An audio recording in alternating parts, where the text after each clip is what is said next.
सम्मानित साथियों, श्री राम नाम के जाप और गीता के सत्संग के प्रभाव ने एक साधारण परिवार में जन्मे व्यक्ति को कैसे दिलाया राजसी परिवार में पुनर्जन्म। यह सत्य घटना गीता प्रेस के सह संस्थापक, कल्याण के आदि संपादक नित्य लीलालीन भाई जी श्री हनुमान प्रसाद पोद्दार जी द्वारा बताई गई है।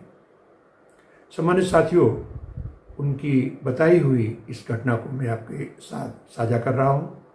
मुझे आशा है कि इस अद्भुत प्रसंग को सुनने के लिए आप पूरी संवाद यात्रा में सहभागिता करें। साथियों, राम नाम की अपनी अपरंपार महिमा है। मानस में कहा गया है कि राम नाम कर अमित प्रभावा, वेद पुराण उपनिषद गावा। और ये भी कहा गया है कि राम का नाम भगवान श्री राम से भी अधिक है, क्योंकि गोस्वामी ने लिखा है, को कह सके नाम बड़ाई, राम न सकहि नाम गुण गाई। यानी नाम जो श्री राम जी हैं वो नाम की महिमा को बताने में भी असमर्थ हैं। यानी ये नाम की महिमा को प्रस्तुत करते हुए गोस्वामी ने लिखा है। हम सभी जानते हैं कि राम नाम बहुत बड़ा है और इसका प्रभाव तो हमने कहा कि अमित प्रभावा। बंदों कहा मानस ने कि बंदों नाम राम रघुबर को, हेतु कृष्ण ज्ञान हिम कर को। और ये महामंत्र भी है, इसलिए कहा गया है कि महामंत्र जे जपई महेशु, काशी मुक्ति हेतु उपदेशु। तो इसकी ये महिमा है, महामंत्र है। अब ये जो है बिन सत्संग न काहू पाई, जो राम नाम की महिमा है या भक्ति है, इसके लिए सत्संग का होना बहुत जरूरी है। कहा भी गया है कि सत्संग दुर्लभ संसारा, निमिष दंड महा एक उबारा। ये भी कहा कि बिन सत्संग विवेक न होई, राम कृपा बिन सुलभ न सोई। इसमें भी हरि इच्छा है, क्योंकि कहा है बिन हरि कृपा मिले नहीं संता। यानी उन्हीं की कृपा जब होती है तब ये हमें भक्ति भाव और ज्ञान की उपलब्धि प्राप्त होती है। तो सत्संग की महिमा के ऊपर सम्मानित भाइयों, हमने एक वीडियो बनाया है, आप चाहे तो क्लिक करके देख सकते हैं। सत्संग की महिमा से श्री गणेश जी कैसे बने देवा, सब देवताओं प्रथम पूज्य। अब मैं उस प्रसंग को बताने जा रहा हूं जिसकी चर्चा मैंने की थी।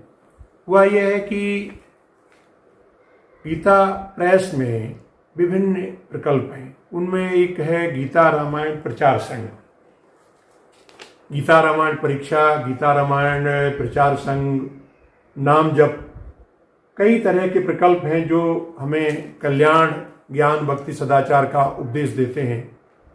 तो एक बार भाई जी के कालखंड में गीता रामायण प्रचार संघ की जो साधक होते हैं, उसके सदस्य होते हैं, उनको संबोधित कर रहे थे भाई जी श्री हनुमान प्रसाद जी पोद्दार।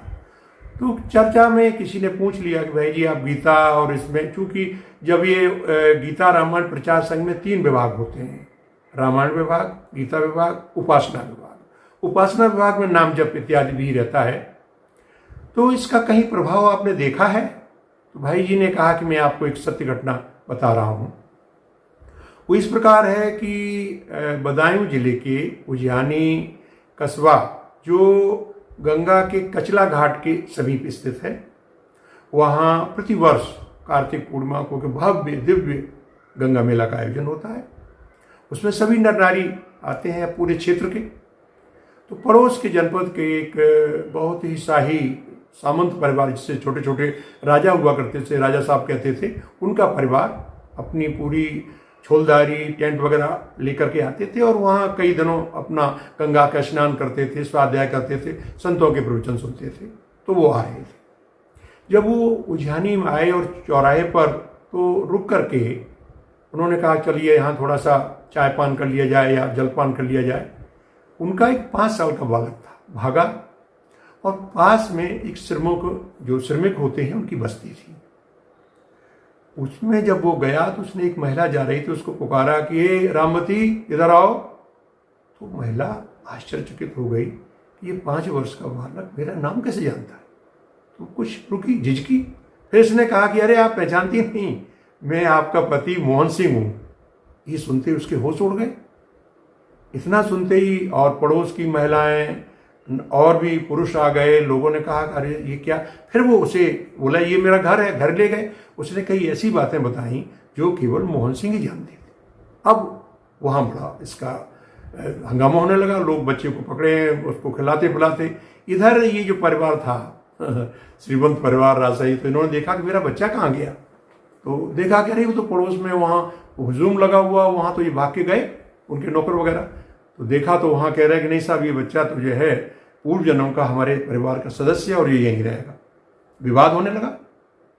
अब चूंकि ये अच्छे परिवार के थे, शाही परिवार के, तो उनका संपर्क थे। उन्होंने किस तरह वहाँ से पुलिस बुलाई। पुलिस ने आके मध्यस्थता करनी चाहिए, लेकिन वो जो परिवार के लोग थे वो पूरे मोहल्ले के लोग एक मत हो गए कि नहीं ये तो साहब पूरी बातें बता रहा, ये तो हमारे परिवार का और हमारा। तो पास में वहाँ उस समय रहते थे श्री P.L. भदवार, जो ऑनरेरी मजिस्ट्रेट भी थे और वो पहले से ही राय साहब के खिताब से प्राप्त उनके परिवार में परंपरा रही थी।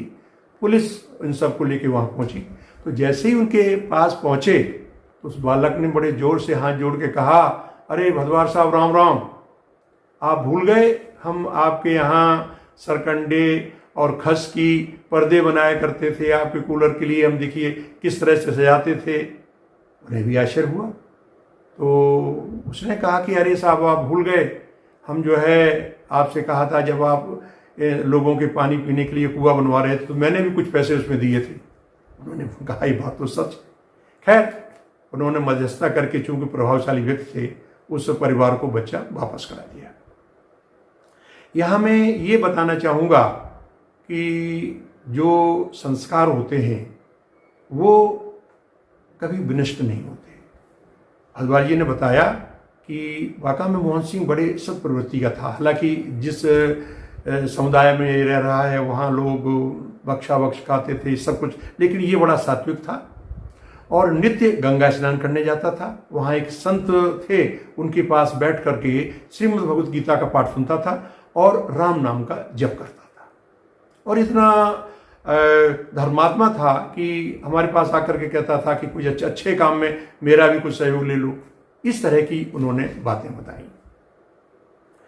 मैं सामान्य साथियों, मैं अपने काल खंड में जब बदायूं में था तो मैं अपने सूचना अधिकारी जो बड़े सक्षम थे ओम प्रकाश जी, उनके साथ इस परिवार से मिला, भदवार परिवार से, और इस सत्यता की उन्होंने बहुत गंभीर और गहरी बातें बताई।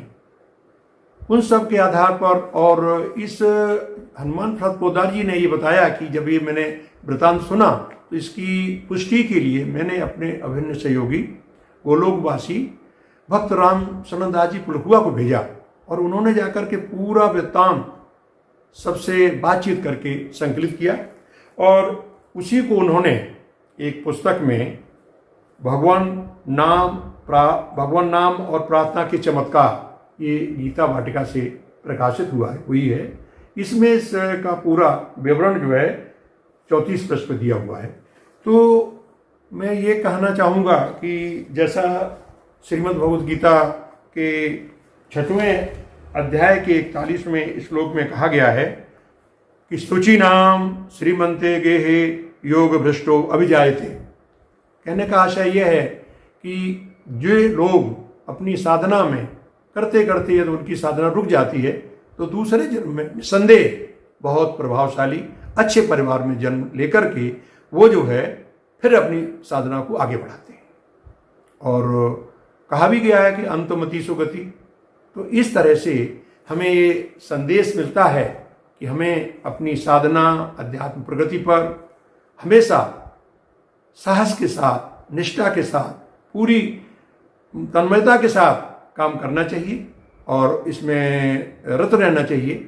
और यदि किसी बस ये जैसे कहीं विघ्न आ जाता है या टूट भी जाती है तो ये कभी नहीं घबराना चाहिए, क्योंकि कहते हैं ना, बोया हुआ बीज कभी निष्फल नहीं जाता। तो इसी तरह भक्ति के जो अंकुर हैं, सद्मार्ग के जो अंकुर हैं, वो आपको कभी न कभी सद्मार्ग का फल देंगे और वो निसंदेह दूसरे जन्म में आपको वहीं से, यहाँ से यात्रा अवरुद्ध हुई है, वहीं से यात्रा पुनः प्रारंभ करेगी। तो सत्संग की कड़ी में सम्मानित साथियों, मैं आज यहीं विराम लेना चाहूँगा और आशा करूँगा कि अगली कड़ी में फिर ऐसी ही दिव्य अलौकिक अनुकरणीय भक्ति पथ की कोई कहानी या प्रसंग आपके सामने प्रस्तुत करूँ।